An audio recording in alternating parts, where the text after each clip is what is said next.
What's up, Cougs? I'm your host, JoeMichael, coming to you from H-Town. It was a busy week for Cougar Athletics, with a couple of volleyball wins to open conference play, a road match for the soccer team, and some more late-game dramatics from Cougar football in the Bayou bucket against crosstown rival Rice University. Hear about all that and more right here on In the Game.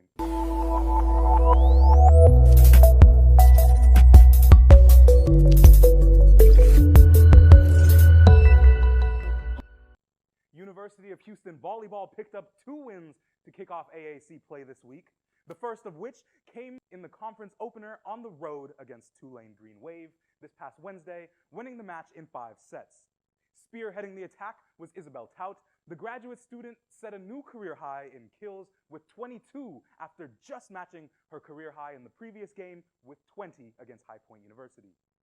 Her efforts were complemented by junior Kate Gutierrez, who added a season-high 33 digs, and Morgan Yonda, who racked up 34 assists.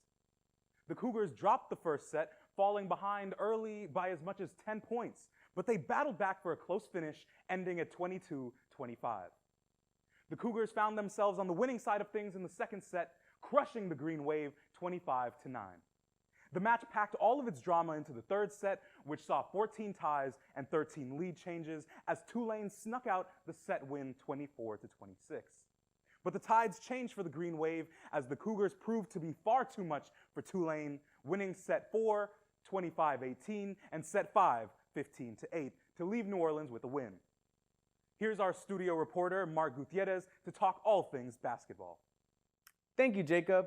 Hey, Cougs, I'm Mark Gutierrez, and the Cougars men's basketball team is coming. Are you ready for basketball season? The Cougs will be playing against the UNC Bears at the Fertitta Center November 7th for the first game of the season. So be ready to come on down, support your team, and get loud. Preseason All-American Marcus Sasser returns to UH for his senior year. Fans were surprisingly shocked to hear that Sasser withdrew from the NBA draft, but are thrilled to have him to make an impact on this year. UH fans can expect some familiar faces on the court this year, with junior guards Jamal Shed and Tremont Mark, alongside sophomore rising star Ramon Walker Jr. Cougar fans also need to keep an eye out for freshman forward Jerace Walker. Walker is a 5-star recruit and is looking to contribute towards this growing basketball program. With the season right around the corner, I can't wait to see how far the Cougs go this year. This has been Mark Gutierrez. Back to you, Jacob. Thanks, Mark. Back at home, the Cougars defended the Fertitta Center against the Cincinnati Bearcats, winning in 4 sets and improving to 5-0 at home on the year. For UH, it was Isabel Tout continuing her streak of dominance, leading the team again in kills, this time with 15. Kate Gutierrez had a career-high 6 aces in the match, which is the second highest in team history for a 4-set match. She also led the game with 21 digs. The Cougars came away with a narrow set 1 win that ended 25-23 after 13 ties and 8 lead changes.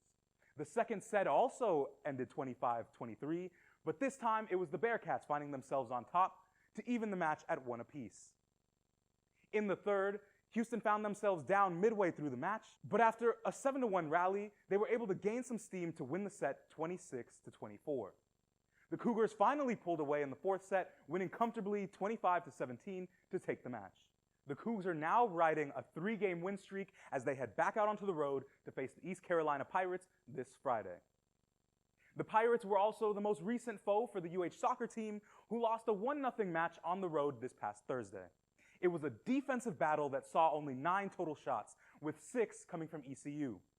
Both teams finished with only 1 shot on goal for the match. That lone shot on goal for the Cougs came just 2 minutes into the match from junior midfielder Adriana Hudson and was blocked by one of the Pirates' defenders before it could reach the net.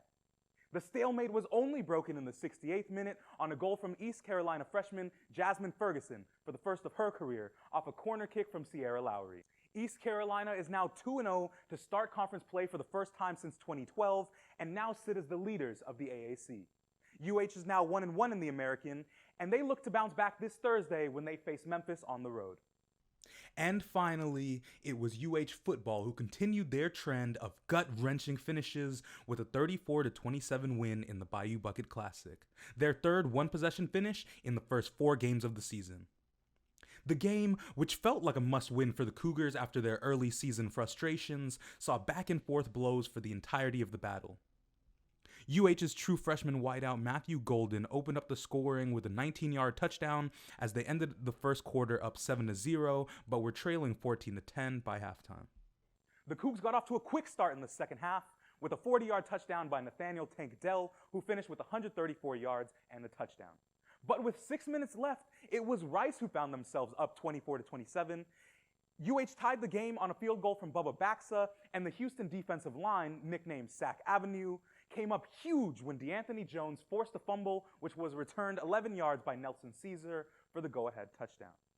With 24 seconds left in the game, the Owls still had a chance, driving 84 yards in 3 plays to find themselves on the UH 9-yard line with 1 second left on the clock. But the pass from TJ McMahon was broken up by Cougar defensive back Jace Rogers to seal the 7th straight victory over the Owls. The Cougars have some questions to answer and some depth issues to think about, as Dana Holgerson estimates 10 to 12 of his starters either did not start in the game or left the game early due to injuries. That's all for this week. Make sure to follow Coug TV on all social medias. I'm your host, JoeMichael, and I'll see you again next week. For all things Cougar sports, make sure you're staying in the game with Coug TV.